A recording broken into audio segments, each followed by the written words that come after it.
Today let's take a deeper dive into the bicep curl. There are many different variations and methods to execute bicep activation and hypertrophy. However, we are not focusing too much attention to which exercise can be considered superior. Instead, let's understand the basics to maximize safety as well as growth in the gym. For starters, the purpose of a bicep curl is to target the biceps brachii, both long head and short head, in order to build size, strength, and definition. These curls primarily focus on isolating the bicep for hypertrophy, aesthetic, and athletic development. This skill is naturally used in pulling motions like rows or chin-ups, and as well as functional everyday tasks such as lifting objects. Strong biceps also support compound lifts by stabilizing the arms. Athletes often use bicep curls to correct muscle imbalances, enhance arm strength, and improve pulling performance. Bicep curls also help prevent injuries in the long run and contribute to a balanced muscular physique, which in return will highly benefit performance. We can break down the bicep curl into three important phases: the preparation phase, the execution phase, and the following through phase. So let's break it down. Number 1, the preparation phase. In this phase, you must prepare proper form to safely and effectively execute the curl. This includes standing upright with your feet shoulder width apart, holding the dumbbell or barbell, depending on the exercise,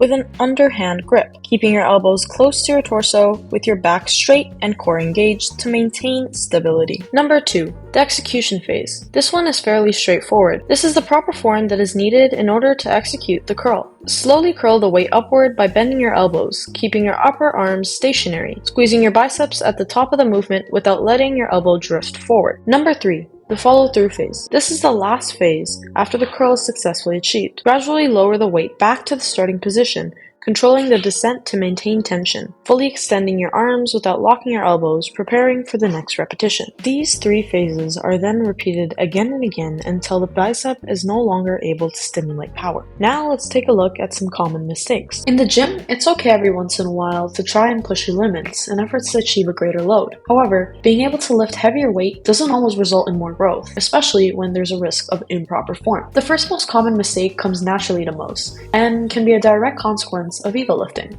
Here, in the example, we can see our model is swinging their body in order to lift the weight. Lifting heavier weight can take tension away from your bicep, shifting it towards your lower back. So instead of creating more growth stimuli, you are instead risking injury. Luckily, there's an easy fix to this one. Drop the weight by a few pounds and you should be good. Second most common mistake is flexing your wrists subconsciously at the top of the curl. This not only takes away from the bicep, but it can also limit possible sets and reps, as it can lead to the forearm fatigued and cramping. So, to avoid grip strength from limiting bicep activation, we can simply make sure our wrist is aligned with our forearm throughout the entire movement from start to finish. Next mistake involves incorporating shoulder flexion. Depending on your target muscle and physique, this may be considered less of a mistake and more of a technique. However, for the sake of this analysis and direct sole focus on the bicep, we will be calling this one a mistake. Moving the elbow upwards towards the chest may lead to higher front delt activation rather than the bicep. To fix this occurrence, keep the elbow locked in one spot, focusing primarily on flexing the arm, contracting the bicep. A little bit of elbow movement is perfectly fine, but for the most part, try to keep the elbow stationary. Last common mistake has to do with cutting the range of motion short at the bottom of the curl. Instead, extend your arm fully by flexing your tricep at the bottom position.